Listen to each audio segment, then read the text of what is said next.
Era una noche lluviosa en Taipei. Un avión se prepara para aterrizar después de un vuelo internacional de casi 5 horas.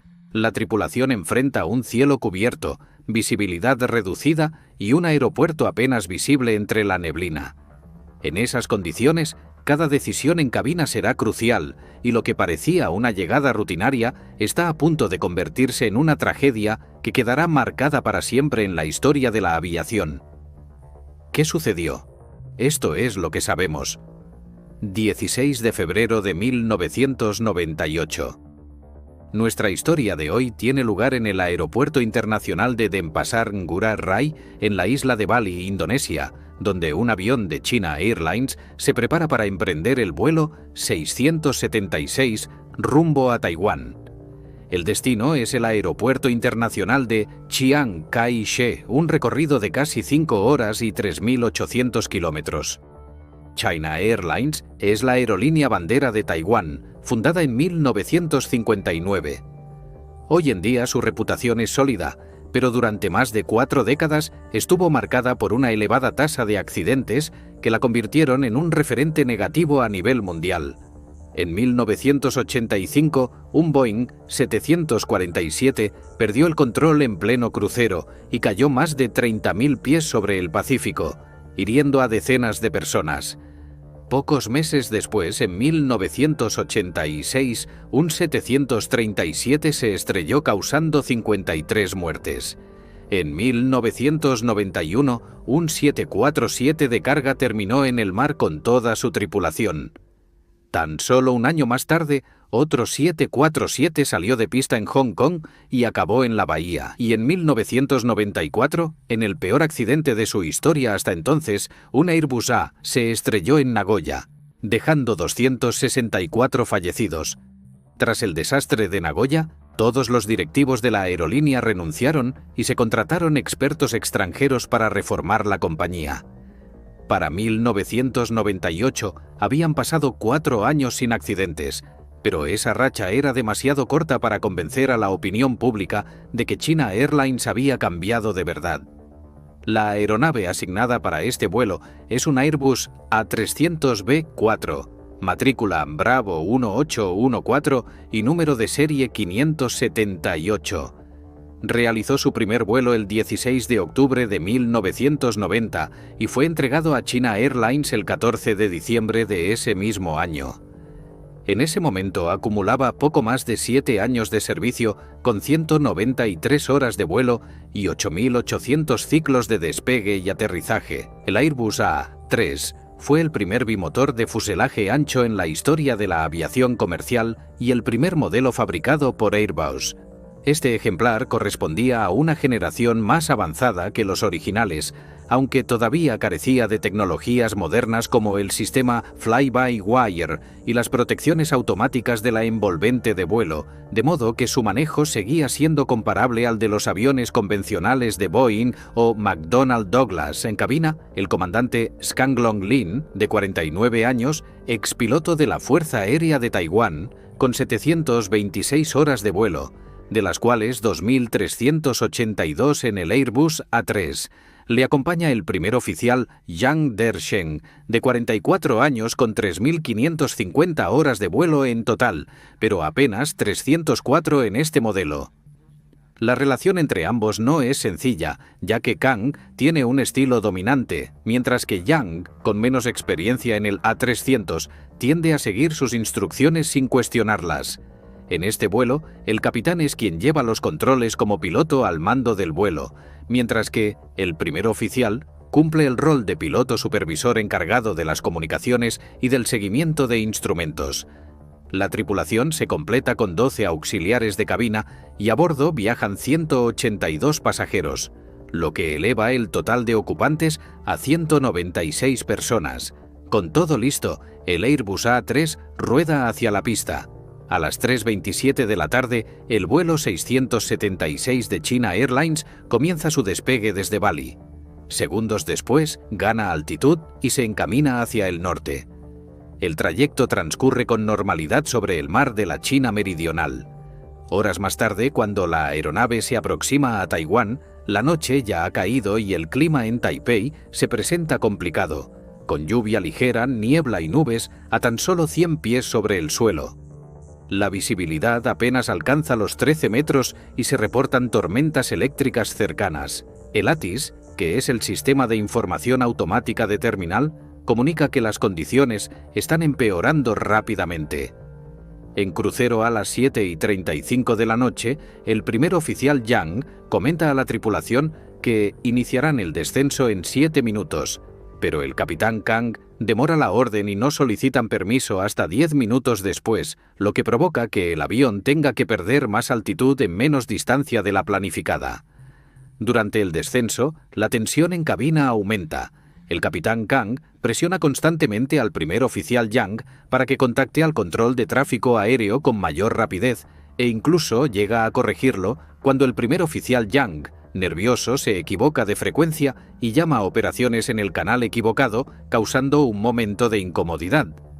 La presión del capitán Kang es constante, ya que insiste en descender lo más rápido posible antes de que la visibilidad empeore aún más.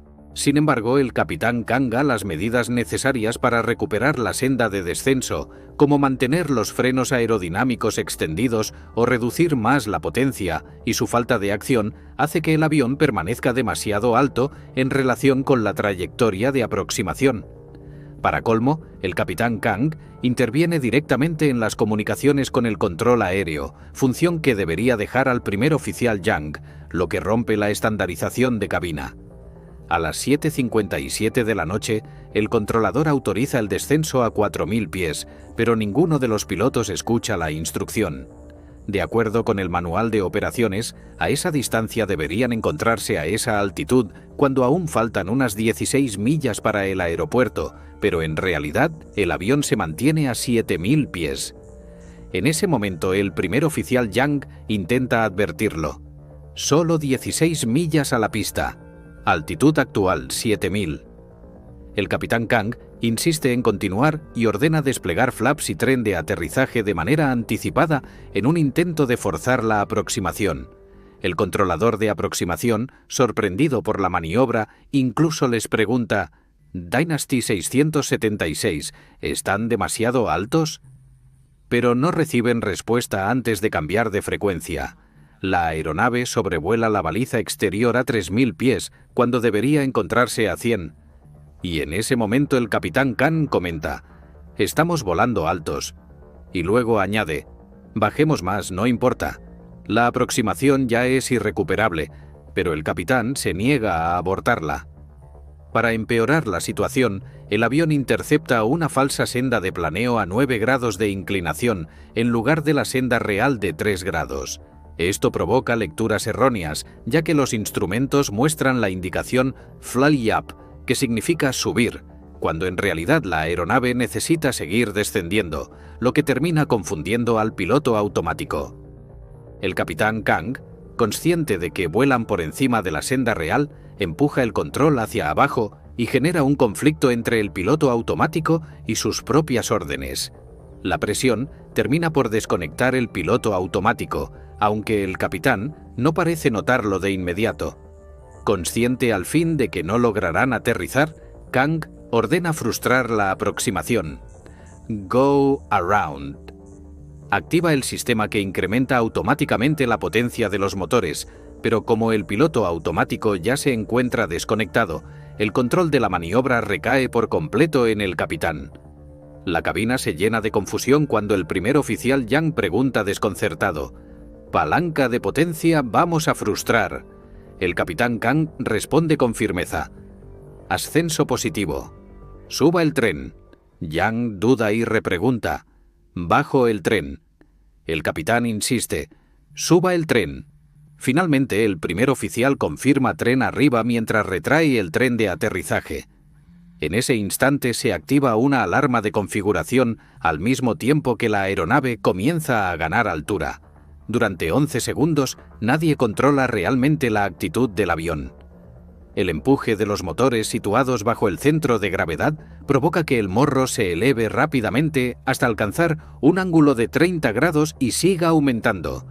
El capitán Kang intenta corregir, pero ya es demasiado tarde.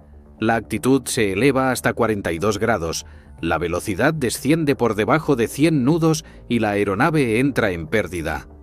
Los pilotos hacen un último intento por recuperar el control, pero la aeronave desciende sin remedio.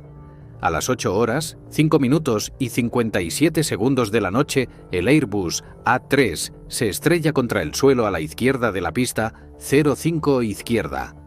La colisión desencadenó una enorme explosión seguida de un incendio de grandes proporciones, dejando a los 196 ocupantes del avión sin vida en el acto. En tierra, otras 7 personas también fallecieron a causa de la onda expansiva y de los incendios posteriores.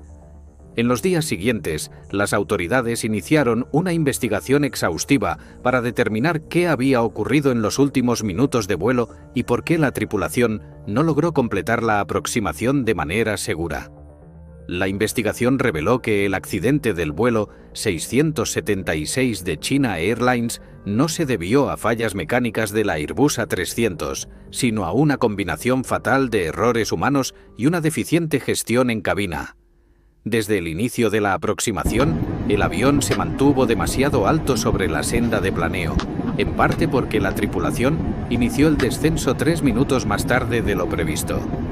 Aunque tenían recursos para corregir la situación, como aumentar la razón de descenso o mantener desplegados los frenos aerodinámicos, los pilotos no los utilizaron de manera efectiva.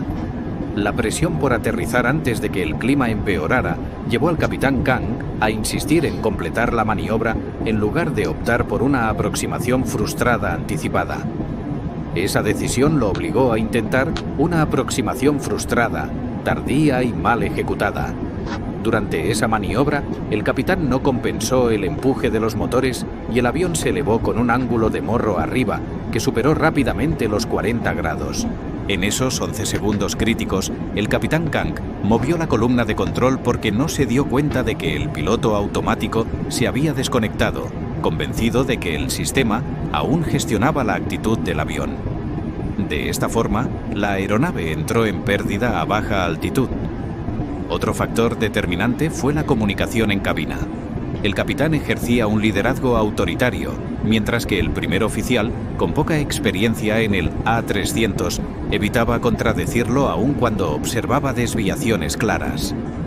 Esta falta de coordinación es un ejemplo clásico de deficiencias en el manejo de recursos de la tripulación.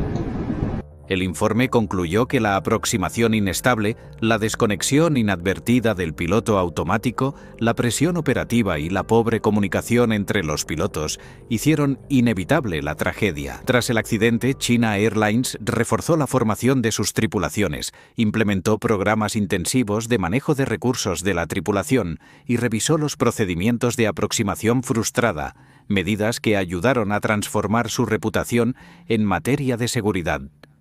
Sin embargo, la aviación guarda secretos que pocos imaginan y en el video que aparece en pantalla descubriremos la historia de otro vuelo que parecía seguro, pero terminó de la manera que nadie esperaba.